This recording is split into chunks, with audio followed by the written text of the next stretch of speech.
mean, we'll call it the modern game, even in the older game, it's always been an asset for a professional football player to be able to pass, receive, pass and move, and keep the ball with both feet, because you got more ability, more ammunition to get one over on your opponent.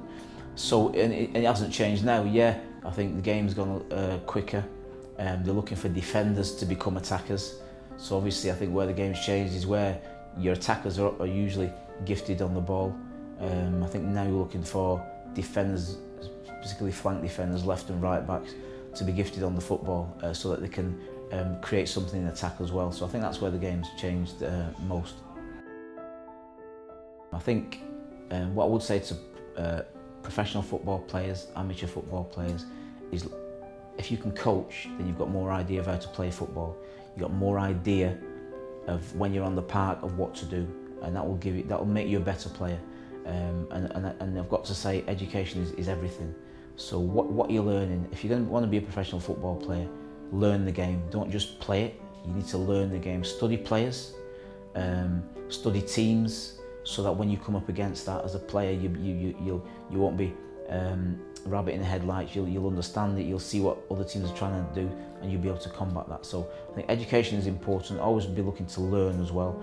And coaching is, if you can't play football, coaching is a fantastic career to be in.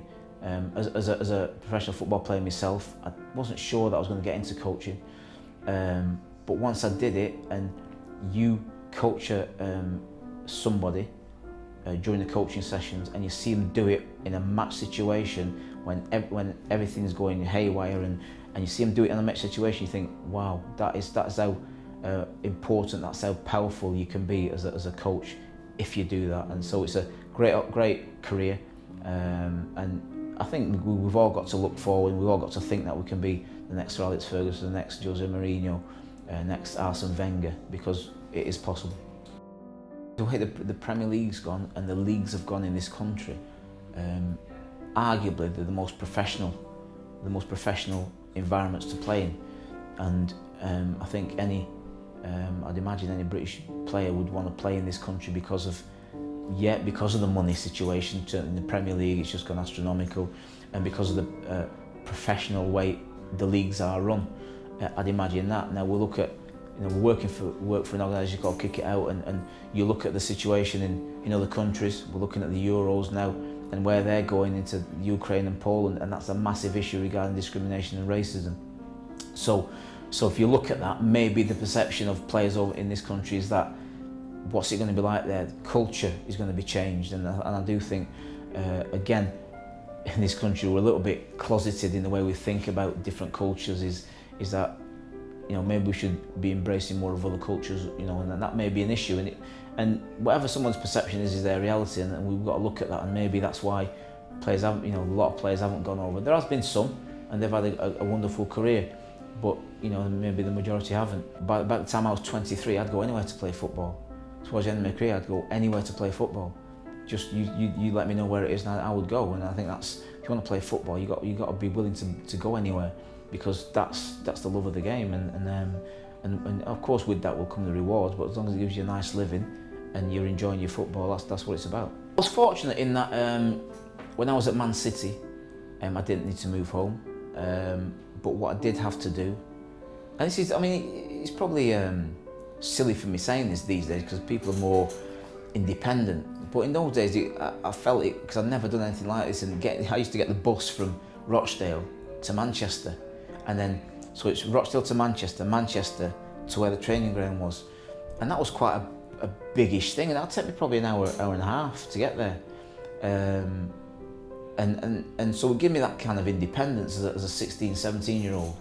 So from there, signed for Oldham, I'm actually closer to home, Rochdale, so I didn't really have to move. But when I went to Aston Villa, that's when I did have to move, and that period, I'm 23 years old. I'm a bit more wise in football, taking things more in my stride really, so it wasn't a massive ask for me. Never got homesick, because I think I'd built up some kind of independence as I grew up in football. So because of that, I didn't get homesick. I probably could have gone to, at the time I signed for Aston Villa, George Graham was the manager of Arsenal. He wanted me to sign for Arsenal, and again, I'm being. If I look back, I'd have had loads of trophies, but also would I have played? You know, that's the question. But again, I look back and think, well, I didn't want to come down to London because I felt it might, other things might get in the way. I think, you know, other things might get in the way of the football, which is, you know, had to work.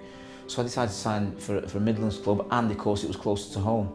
So I started protecting myself from getting too far away from home, from that element of possibly being homesick. And in the Midlands, I was, you know, I'm 23 years old. I'm in the Midlands. I could, you know, it's an hour and a half to drive back to Rochdale if I wanted to. But as time went on, I stayed away from Rochdale longer and longer because it didn't really bother me. So in that respect, it didn't really bother me. And as I say, I'm you know, wiser in football. And again, you learn in football to be independent. You learn that one day you could be at Sheffield United, the next day you could be at Sheffield Wednesday. That's how football is. One day you could be in this country, the next day you could be playing for a team in another country. That's the way it is, and that is always around the corner in professional football. So, you know, it wasn't a surprise to me when things like that happened.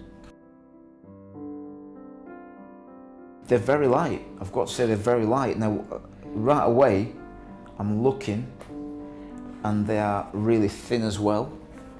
And I'm thinking, will these boots last a season in the Premier League? That's what I'm thinking. If they do, and they're that light, fantastic, happy days. I wish I could play in boots like that. And at least one thing, well, two things. Very light boot, and at least they're just black as well. Not these silly colours that you see all the boots having. So that's, yeah, very good.